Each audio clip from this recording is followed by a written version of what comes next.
right, like I'm so grateful I get this opportunity to start again and have the time and space to build something. And I'm going to do everything I can now to build my future.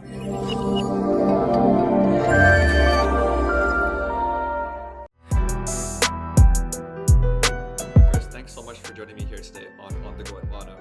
For those that do not know you, could you please tell them a bit more about yourself? Sure. So I'm Chris Geils. I am based in Melbourne, Australia. And for work now, I am a personal branding and storytelling coach. I lived in London for 3 years and I've recently come back now. So I'm in a bit of a transitional period of my life where I transitioned out from my corporate life over in the UK, which I'm sure we'll talk about a lot. And yeah, returning to my roots at the age of 29. Exciting stuff, Chris. And before we get to what you're doing nowadays, let's take you back in time to memory lane down when you were about, let's say, your young adult years, so 18 to 21. What were those years like for you? Yeah, gosh, I messed about a lot during those years. It was a funny period because leading up to that, I was actually quite a well-behaved kid in school, and I took my football very serious, soccer, football. And I got to a point where I was playing to a semi-professional level. Then I'd say around 19, 20, I discovered the party scene. So I was going out a lot, especially in Melbourne. There's a big party scene, so there was a lot of like alcohol, drugs, women, distractions, and yeah, my football literally just went downhill. It was deprioritized. Yeah, I was just living very freely, very what's the word you use? But anyway, yeah, I was essentially just having fun and not really thinking about my future at all. More like YOLO, I guess. Absolutely, absolutely. And I mean, I went to uni straight after school and I did a marketing degree, a business marketing degree. But it wasn't because I had any like massive passions or dreams in marketing. It was more just like I finished school. I kind of need to do something alongside playing football, which I was taking more seriously at the time. Yeah, during those years, I literally just coasted through, but had a lot of fun. That's great. And did you feel like those partying scene, was it just a period or did it last for like a lot longer? And how did you eventually get out of it? Yeah, it was. I mean, I would still say that there are elements of it that I still love. Like, even now at my age at 29, I enjoy occasionally going to a music festival or a rave. And a lot of my best friends I actually met during that period of partying and going out and everything. And obviously, we've all matured together over time. But I mean, over time, I realized, as you do, kind of in your early to mid 20s, if you have a desire to grow and improve, you kind of self reflect and you're like, okay, like what I'm doing week in, week out, and every weekend, they're not positive habits that I should be continuing as I get older. And I think I probably learned that lesson in a relationship that I was in as well. And it was a very toxic relationship. It was like 3 to 4 years we were together, and in and out, in and out. And I think that at the end of that relationship, it made me really reflect on like, okay, like now that this has ended, I'm going to change the trajectory of my life. And then COVID happened. It was literally like a perfect period for me to just reflect and change the direction that I was going to head in. And I didn't drink alcohol. Obviously, we couldn't go out anymore. I was I just found my job just before COVID. And I know we're fast forwarding a little bit, but I during that period I was able to just work from home. I was earning money, I was saving. I built a little home gym in my garage and I Nice. literally was just in this beautiful routine of like working, saving, training. I was doing breath work, I was journaling more, like this whole self-development chapter that I hadn't even it was so new to me and I was like, how come I wasn't doing this earlier? I can Um, imagine. yeah, it was a great period. I think that COVID lockdown period. So I guess that was the start of the bad habits of my early 20s. Before we get more into what that period was like for you, let's Mm. go a bit more back in time to just learn a bit more about what was your first job like? My first job, well, I was I was playing football semi-professionally, which I was earning a little bit of cash on the side, and I also worked at Hertz car rentals. I was literally cleaning cars, and so it was the kind of thing that you would do while you were at uni, just part-time casual jobs, just to earn money so that I could go out, and that probably lasted 2 to 3 years, and then obviously realized that wasn't something that I wanted to do long term. As I was finishing my uni degree in marketing, I was like, okay, I need to find a job in the marketing field, but I had no clue what to do. And I think a lot of people at that stage when they finish uni, they don't really know where to go next. Like, yes, you can Yeah. apply for a grad role or whatever, but it's so difficult to get your foot in the door unless you know people. I have a really funny story because like I had no experience at all in the marketing field. I'd literally just been to uni and I worked at Hertz. I started looking online for like some work experience type jobs, like even for free. I'll work for free and I'll just get a bit of marketing experience. And it was at this like very small independent digital marketing agency. And I was like, cool, anything will do. That's fine. And I remember walking in, and the room, the office was the size of this room, which is like Oh, very wow. small. I was thinking, gosh, do I stay here? Like, what do I do? And then I kind of just entered in, didn't get any like onboarding or anything like that. And I was kind of just sat down at this desk, like, this is what you got to do. Read these manuals and just like get into it. And then there were probably about 10 other people around me, and they'd kind of been in the job for, I don't know how many years, but I was just looking around. I was like, this cannot be it. Like, this isn't what I've been studying at uni for to get into a job like this. I kind of just stuck it out for like 3 to 6 months, but then not long after I managed to find another role that kind of led to my career growth and the start of my actual career in marketing. So with this new job now that you have within your career in marketing, how did you progress? Because I think now that's the question. Were you able to progress successfully? And if so, how did you do it? Yeah, I mean, because where I worked at that little agency for work experience, that was purely just to get some experience under the belt and to say that I'd done something. And then I Yeah. was super fortunate. I had a family friend who was working at a much bigger agency. It was one of the big four media agencies in the Nice. world, named IPG Media Brands. You may have heard of them. She was like, "Oh, we're looking for some new associates. Would you be interested?" And I was like, "Yeah, of course I'd be interested." Like, I couldn't wait to get out of where I was. So I applied straight away. And when I went for the interview, it was like in this beautiful, nice modern building. And I could see it like so much bigger, like really great work culture. Everyone was super friendly. And I was like, okay, like this is where I should be. I interviewed for the role and I put my best foot forward, spoke really well. And luckily I got the job. Oh, that's And great. yeah, so that was at IPG Media Brands. And I worked there for 3 years in Melbourne. In that role, I worked in it was in a particular field called programmatic advertising. I don't know if you've heard of programmatic before. I have not. No, so it's essentially a part of the advertising space that deals with digital advertising and using data to target people in real time. So you've kind of got like your traditional ads, which is like, billboards, TV, radio.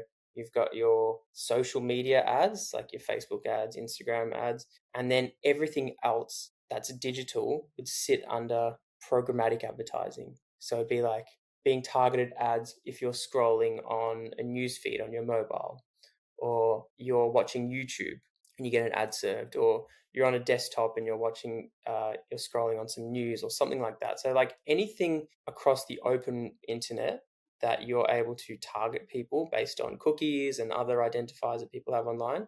That's essentially what I did. So I would like do the strategy for that. And it was like it was really interesting because I'd never heard of it before. I definitely hadn't learned that in uni in marketing, because in like at uni you learn just like the very basic marketing principles and that kind of thing. So this was Definitely. completely new, but yeah, it was really cool. It was really great exposure. I got to work across some pretty cool brands in Australia. Some of them were like Specsavers, Bunnings Warehouse. I think Fitbit were one of the brands I worked on. And so that was really cool. I actually enjoyed it. And I was actually, the fact that I was getting exposure across what like some of the bigger brands in Australia and the world were doing, it's like, cool, like this is great. And I kind of, at that stage, I found my place. Like I was actually quite happy with where I was. And then COVID hit, but I was still in that job and I was satisfied. I was quite happy. Nice, nice. That's great to hear.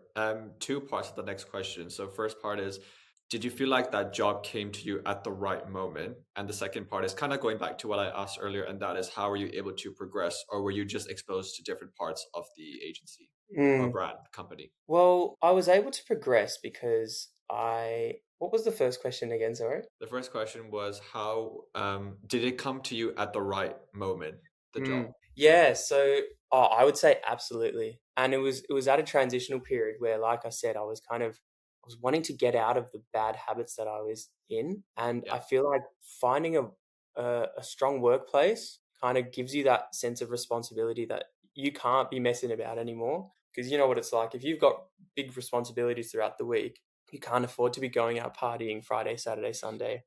Like it's not possible. And I learned that the hard way. Like on my first week or second week, I thought I could do both, and then I was Mm. just a shell of myself in the office that next week. And so I kind of learned that okay, but it was nice. It was a perfect replacement to remove all the bad habits that I had kind of in my early 20s. And yeah, it came definitely at the right time around like my 22, 23, 24, that age. Yeah, awesome. Okay, good to know.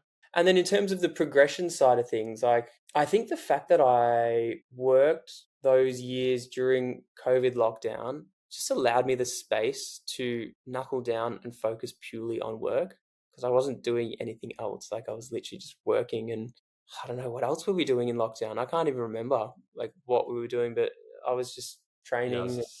I was in Hong Kong in the UK. It was very different. I mean, it could have been the similar or same, but I guess people were still doing. I mean, I was driving in Hong Kong. I was Mm. still kind of doing my own things with my mates in the UK. I mean, there's still underground parties and social distancing. All of that was still going on. Yeah, yeah. I believe the UK was similar to Australia in terms of the lockdowns. Yeah, Yeah, yeah. But I mean, it just gave me that real period of discipline to focus on my work. And then as we were coming out of lockdown, I had this urge that I wanted to move overseas. And like I guess that was the next chapter for me was realizing I think lockdown made me realize that I wanted to travel more and that I hadn't taken the opportunity enough to travel.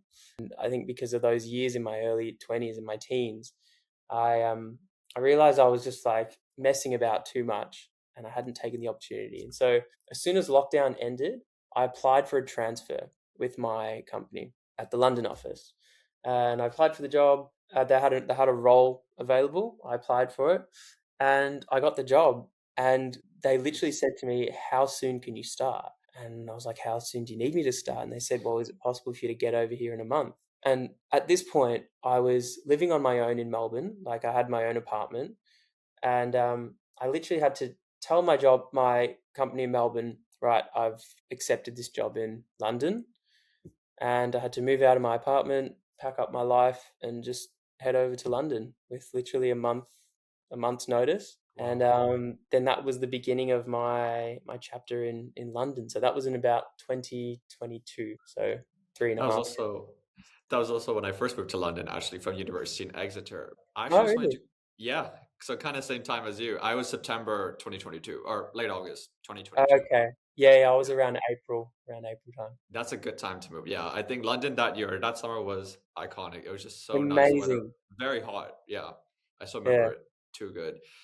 So was your team in Melbourne? Were they supportive of you moving abroad? And so that's the first part of the next question. Yeah, They surprisingly they were. And when okay, I applied for the role, I didn't tell them. I was like, I'm going to apply for the role, and I spoke to HR in London. Like everything was done with the London team. It was very separate. And then when I told them, they were really supportive. They were great. like, we're not gonna stop you. And I think also because I was staying within the company, they were like, great, like you are they said to me that I was like they considered me as critical talent, and they were like, right, like we're glad that we took the years to train you up, which they did for 3 years in Melbourne. And they're like, we're actually happy for you because you're going to be moving to London. We've trained you up and you're going to stay within the company's values, and you've learnt the way that they wanted us to be brought up. And so yeah, they were really supportive. They were like, "Go for it." Really happy, and a lot of the people that I worked in Melbourne, which were like an amazing group, and I was really inspired by them when I first worked with them. I still keep in touch with them now. Like I still message them every now and then, or you see what's going on LinkedIn, and you comment or whatever. And yeah, I always have really like I'm really thankful that they received in a really great great light. That's amazing to hear. Would you say that now the second half of the next question is knowing when you were about to move to London, did you know it was going to be a short term process or like a longer term for you? I actually had no idea. I think I made the decision so quickly that I was like, I'm just gonna go over there and see what happens. And a part of me was actually questioning whether I should go in the first place. And I remember speaking to a friend of mine, and she was like, you should go now. Like you've got the opportunity now. Go and do it. Like there's nothing happening back in Melbourne. Like you'll definitely be grateful you made the move." And I think initially I planned to go for just 2 years. So you start off with a 2 year. I was on a youth mobility visa, Okay. and that was the first 2 years. And then as I got into the end of that 2 years, I was like, I feel like I've barely scratched the surface. Like I feel like I'm just getting started. And so then they have an option to extend 1 more year, which I did. And so 3 years is the length that I ended up staying. But when I first moved, I don't think I really knew how long I would stay or that I would come back. Like part of me was thinking, oh, maybe I'll live in London for a bit, and then maybe I'll move to New York, or maybe I'll go and work somewhere else in Europe. Like I was kind of open to different things. But the London stint, yeah, I probably thought I was probably going to stay for 2 years and then move on after that. Did you wish you moved abroad sooner? Oh yeah, yeah, absolutely. I think for the reason that I traveled so much when I was in London. I mean, you know what it's like. You've Oh got yeah. Europe on your doorstep. You can do a little 1 hour, 2 hour flight anywhere. And yeah, I regret not moving earlier for the same reasons I said earlier around the fact that I was just messing about in my early 20s, partying and I was having fun. Like, yeah, it was great, but I wish I actually even did like a Europe trip and traveled for a little bit when I was younger or anything like that. But it was so exciting when I first moved to London and like the freedom I had, especially when you travel solo. Like Yeah, it's like this is your life. It's not like I you're love with it. your girlfriend or with family or anything like that. Like I was completely solo, and then I was booking flights here, there, and everywhere, and I was like, what have I been missing out on? Damn, what were those 3 years like for you in London, and how come you decided to leave after 3 years and not renew your sponsorship? Yeah, so a number of reasons. I would say the lifestyle was really fun. I genuinely felt like I was in a movie, and I Yeah, think that's kind of how you would feel when you move overseas solo. The novelty was great when I first arrived. Like London was cool. Then as the winter hits and you realize oh how long god. the winters are, especially coming from a place like Australia, it's quite difficult to manage. And over time you start to question whether this is a good place to live long term. Whether it's like the quality of life overall, 12 months of the year is really a great decision. And eventually, after 3 years, I kind of decided it's probably not. It's probably not the right decision. Like, and I could notice it as well. Like in the way the Brits are, is they have such a negative view of the UK. Like they're Mm. always talking negative about it. They're always, trying to fly out to Europe. They're trying to do Europe escapes and everything like that because they don't want to be in the country, especially when it's cold. That's me right And now. yeah, and I was like, okay, well, why live in a city if you're just trying to escape it? And like, I can understand the appeal for everyone around the world who moves to London because of the opportunities, and it's an English speaking country and you can travel Europe and everything. But in terms of like a long term prospect, it's definitely something that like within the first year, I was like, yeah, it's definitely not the place that I want to be living long term. But I learned a lot of lessons as well. I think London really taught me about the corporate culture, like the hustle culture. That's people from the US, and if they live in New York and stuff, they'd probably say London's not really that serious in terms of its work culture. But coming from a place like Australia, I realized that the hustle culture was definitely more apparent to me, and it was very normalized to go in early, work late into the evening, like grind yourself to the ground. I was definitely that I became that type of person because I think there was a lot of pressure to earn more money in London because the cost of living is it's not cheap. And so I was constantly driven by the motivation to get promotions and get pay rises. And if I worked harder, I would get there. And I did, luckily. Like I got some promotions and pay rises, and I really put in. And I think also because because I had moved solo, I didn't have my old friendship network. I didn't have my family. I literally spent a lot of time just working. It was like work, travel, work, travel, work, travel. Like that was kind of my life. I was overworking way too much because I could. Did it get lonely for you? Yeah, there were periods where it did, especially during the winter, for sure. I think there were I never really considered that I would get homesick, but then there were periods where I was like, okay, I actually do feel homesick. Like I'm happy to acknowledge that. I was quite fortunate as well that 6 months into my stay in London, I met my girlfriend, who's still my girlfriend to this day, and um, we obviously spent a lot of time together. And she would live with me in London, and I think that really helped a lot. And we were obviously quite close during that time as well, and that probably allowed me to remain a little bit less lonely. But had I been purely alone, it probably would have been a lot harder to deal with for sure. Yeah, no, I can imagine. So after 3 years in London, you decided to move back to your hometown. What was that process like for you moving back then from London to Melbourne? Was your parents supportive about it? And how did people react?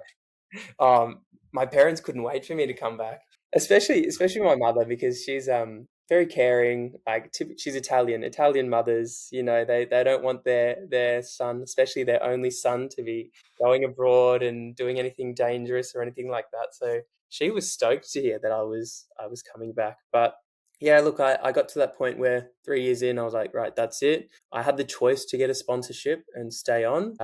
And the company wanted to keep me, obviously, but I made that decision not to stay. And yeah, I guess in between me moving back to leaving London and moving back to Australia, I took a travel break and I did about 3 months traveling through Europe and Asia as well.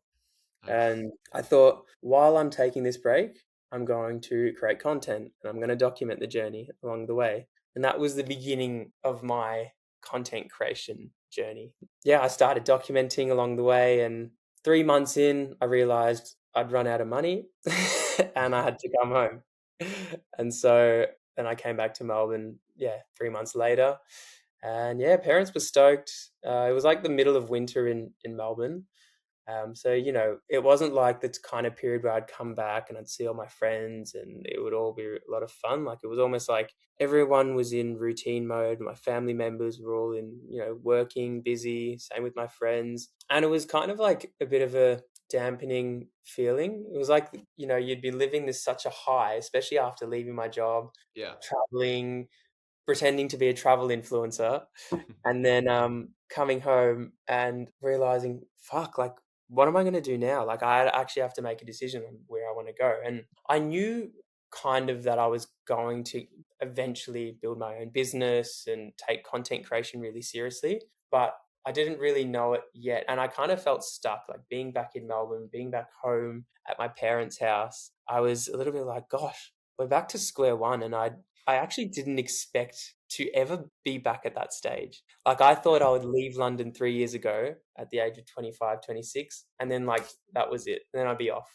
But then like never did I ever imagine that I would be back home at the age of 28 in my childhood bedroom, starting again from zero. So it's funny how things work. Wow. What was going through your mind when that hit you? The reality is that, you know what, I've gone through this amazing adventure. I was able to live abroad, travel. You were able to do what you want, and now you're back to square one. I mean, people could obviously be like, starting is the hardest thing. So how did you get out of that mindset that now, I have to start and make money and really get on with the rest of my life? Mm, mm, mm. To be honest, I didn't struggle that much. I think predominantly because I was really grateful for the opportunity that I could come back home and have a safety net and build something from the ground up because some people don't have that opportunity. Like their Yeah. parents kick them out, or maybe they don't have parents anymore, or people that can support them.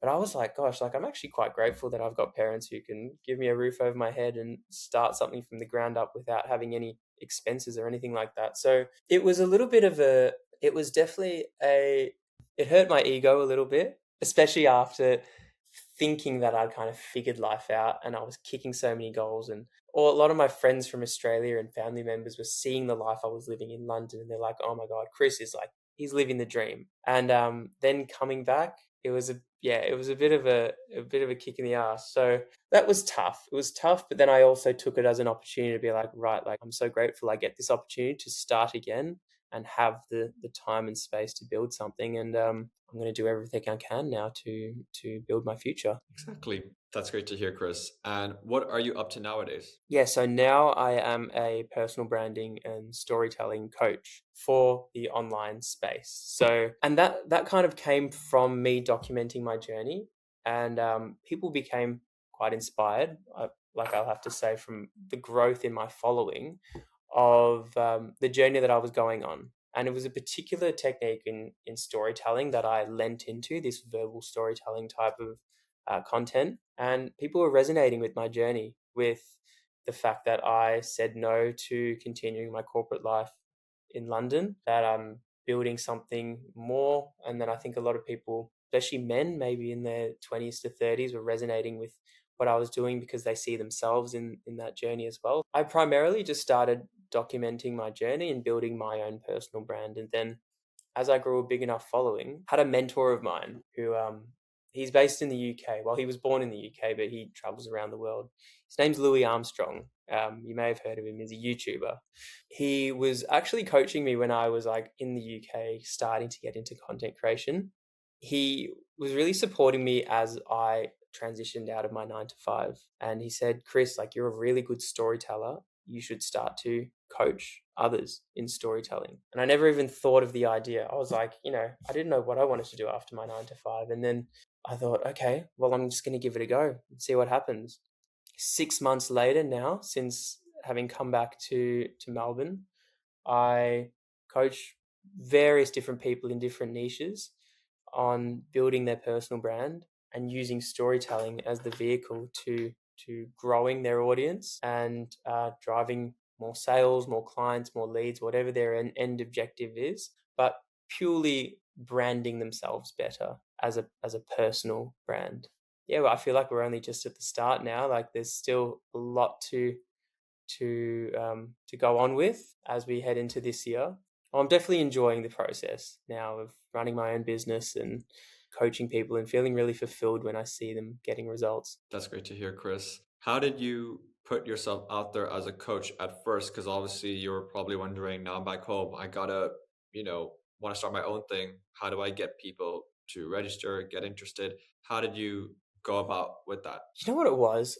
I think it was helping people for free. Like I spent a good 3 to 6 months while I was building my own personal brand, just helping others for free and not even expecting money, charging them, or trying to upsell them something later down the track.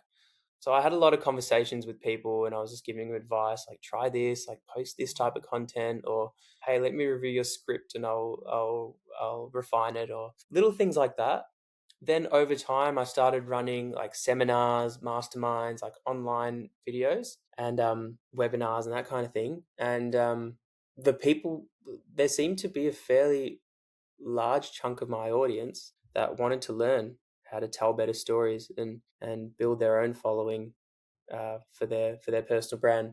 That was the beginning of it. Like I started giving as much free value as possible, and then people wanted to work with me and actually pay for me to give them the guidance and the accountability and I guess speed up their progress in building their personal brand. That's so nice to hear, Chris. So we have two more questions left. Both are kind of going to be very similar. The first last question is, what would you say to people who would like to work abroad? As in the people who want to follow like a similar journey to me in London, or Just anywhere in the world. I would say definitely take the opportunity to do it, but don't expect that it's just going to be all sunshine and rainbows. I think you need to go there with an open mind and expect that there's going to be highs and lows, but do it for the learning experience. I made a video recently that London wasn't meant to make me happier, but it made me better for sure. Particularly the fact that I moved there alone. Like I grew tremendously during those 3 years because I had to, like there was no choice. I had to. So my advice would be absolutely take on any opportunity to move abroad, and if you can do it solo, even better. And yeah, just see where it takes you, and don't get disheartened if after 2 3 months you feel like it's not the right move for you. Stick it out because that's how I felt. And eventually you'll be really grateful that you've at least grown through the process of moving abroad. Great piece of advice, Chris. And now the final question is, what would you say to your 18-year-old self? Oh, I know, tough one, that's maybe a for you. tough question. I mean, that 18-year-old Chris will definitely be inspired to see how far you've come, not knowing the fact Mm. that you were able to work abroad, start your own business, coaching now. Who would have thought, 10, 11 years later, this is what Chris in 2026 will be doing or would be doing? You know what I'd say to him? I'd say set bigger goals. Like, don't limit yourself to just what you think you may achieve. And like, sure, have fun. Like, I'm definitely not the type of person to be like, lock in at 18, don't go out, socialize, or get into trouble or anything like that. Like, I think you should go and have fun and experience that, because still, like, they were the best years of my life. And I'm so grateful for, like I said, the connections and everything like that. But also have a long-term vision and try and develop it early, and don't get too caught up that that's not the right vision, because so long as you're aiming at something, at least you're heading in that direction, and then you can kind of refine the direction you're going in as you get older and as you grow and whatever and ever. But set more ambitious goals, because I remember when I was it was in lockdown, and I started doing a bit of an exercise, and I was like, right, I'm going to set some goals for 3 years down the track, and I wrote down everything, and I looked back 3 years later at the goals that I set, and I hadn't even looked at during that time I didn't even look at the goals. And I Right. looked back 3 years later, and I'd absolutely smashed those goals out the park. Some of them were Wow. like, oh, I want to travel to 3 countries in the next 3 years. And like during that time when I moved to London, I think I hit 30 countries or whatever. It's so funny you said that because that was actually one of my goals as well for last year, is to try to travel to at least 4 to 5 countries, and I was able to do that, or even new countries, because I wanted to obviously get out of my comfort zone. And solo traveling was another one. Yeah, like set bigger goals, set more ambitious goals, even if it sounds a little bit silly. At least if you fall short of the more ambitious goal, you still will have achieved something greater than a more conservative goal. So that would be my advice. Set bigger goals and just see where it takes you. Amazing stuff, Chris. Well, thanks so much for joining me here today. For people who like to get in touch to learn more about you, what would be the best way for them to do that? Just Chris Geils on my Instagram. Instagram. Awesome. And for those watching right now, make sure to like and subscribe if you're watching on YouTube. Thanks so much, Chris, for joining me here today. And hopefully I'll see you in person eventually. Yeah. Absolutely. If I'm in London, I'll definitely let you know. So yeah, thanks for having me.